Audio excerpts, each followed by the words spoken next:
Welcome to this week's look at the state of the New York City real estate market, and happy day after Thanksgiving. Hope you had a wonderful holiday.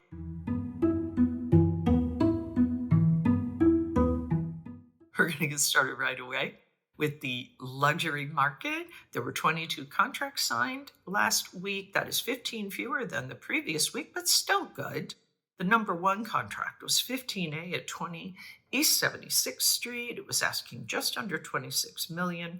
This condo has about 5,000 square feet. It includes 4 bedrooms, 4.5 bathrooms, has a corner 19 by 27 foot great room that overlooks 76th Street and Madison Avenue and opens onto a library. It has north, east, and south exposures. It is in the new Surrey residences. This is this building that we have been talking about because they have been very much in the number 1 and number 2 spots over these last weeks since they've started selling. This building has 14 condos and it sits over a 99-room hotel. The amenities in the building include doorman, concierge spa and fitness center, rooftop terrace plus a restaurant. And it should be noted that 10 contracts have been signed with asking prices averaging about $5,000 a square foot. The number 2 contract was 7N at 140 Jane Street. It was asking $23.5 million, was sold off floor plans. It has about 4,600 square feet, 4 bedrooms, 4.5 bathrooms, plus a conservatory and Juliet balcony. 33 by 26 foot great room with little over 9 foot ceilings faces the Hudson River. The primary suite has 2 dressing rooms and a home office. This is an 11-story, 14-unit building. The amenities include doorman, porte cochere, automated parking garage, a lounge, fitness room, lap pool, and a hot tub. 6 contracts have been signed in this building with asking prices averaging a little under $5,400 a square foot. The total weekly asking price sales volume, $220,630,500. Average asking price, $10,028,659. Median asking price, $8,072,500. Average discount from original ask to last asking price, 10%. Average days on market, 630. Okay, that's it for the luxury market.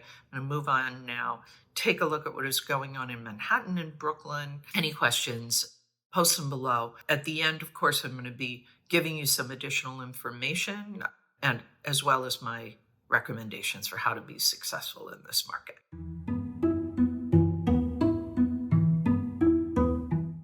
We continue to see the supply falling.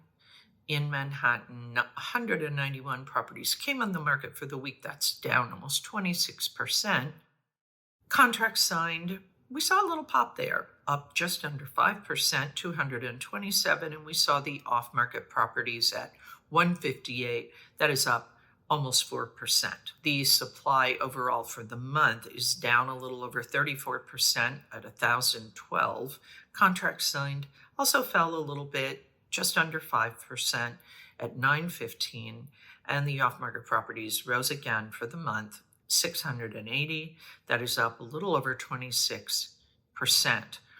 The market pulse reading is showing that we are up 3.5% from last year and down just a smidge from last month. We continue to be in this neutral market.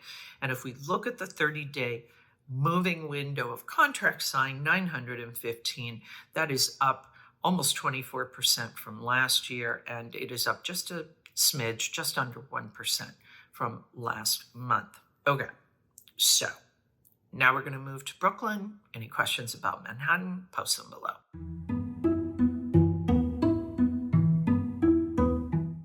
So the supply in Brooklyn down also. For the week, 122 properties came on the market. That's down for the week, almost 15%. Contract signed fell just a little bit as well, just under 2%, 134. Off-market properties rose. 66 properties came off the market. That is up almost 7%. For the month, the supply in Brooklyn was down about 31%, 598. Contracts signed, 596, down just under 8%. Off-market, 301. That is up almost 23%. The market pulse in Brooklyn, again, continuing to be in this neutral place, up 3.5% from last year and up just a little bit from last month. The 30-day moving window for contracts signed, 596, shows that we are down a little bit, a little over 4% from last month, but we are up over 19% from last year. So what does all this mean? Okay, well, I'm going to wrap it all up for you right now, and I'm going to give you some additional information. If you're an active buyer or seller, especially if you are, you will want to stick around because I'm also going to give you some strategies for being successful in this market. There were 22 contracts signed in the luxury market. That is down 15 from the previous week, but still good. 7 of those were in the trophy category, meaning they were priced at 10 million and above. Condos, as per usual, led the pack at 16, co-ops 2, townhouses 4. Most of these were uptown, 17. Only 5 contracts signed were downtown. As I mentioned, from the market pulse, we see that the conditions in Manhattan and Brooklyn continue to be relatively neutral and balanced.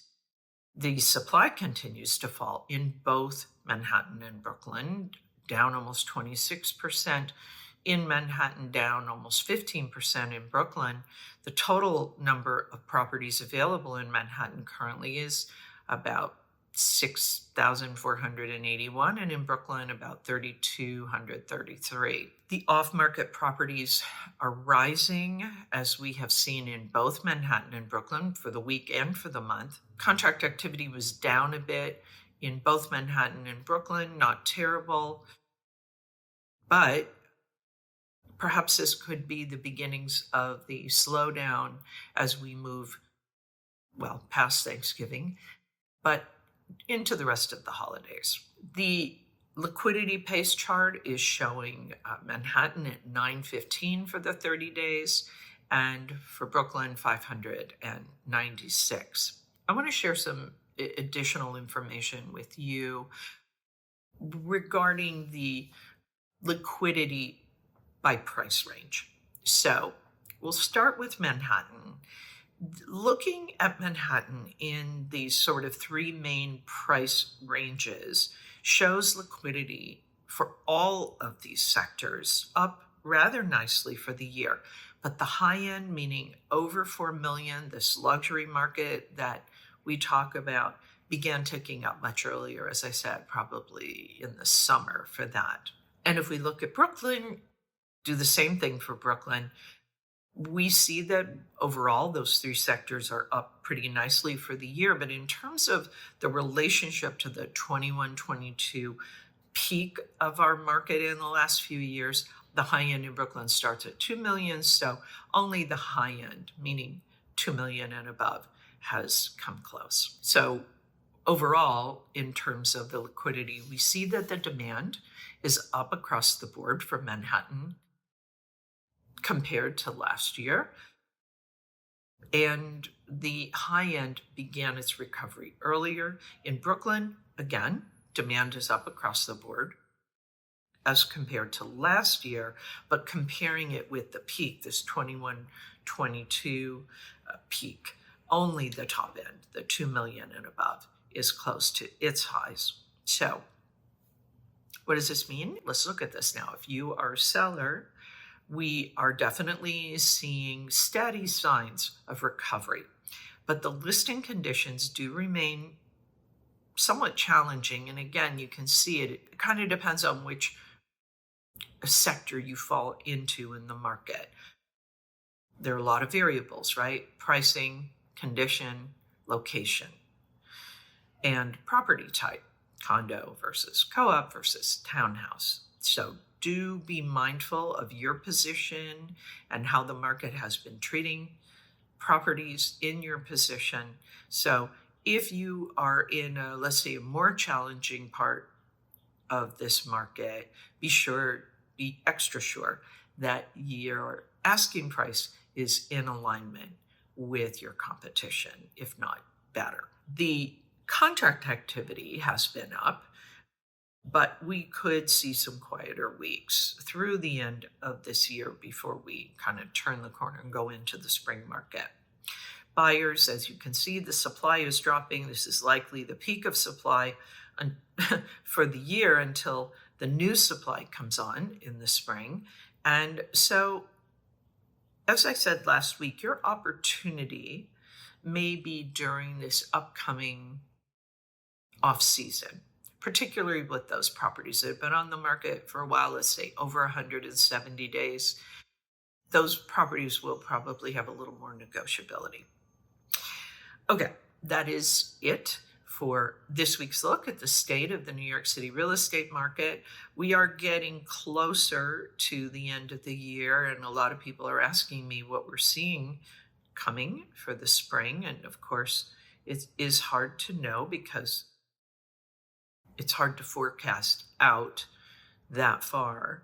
But as we get closer and as I have more data, I'm going to continue to be talking about this, and I will share with you all the information that I have. As always, my thanks to the Olshan Luxury Report and to Urban Digs. The work they do helps me to help you to make great decisions. I'll be back next week with the very latest news on what is happening in the New York City real estate market. In the meantime, take care.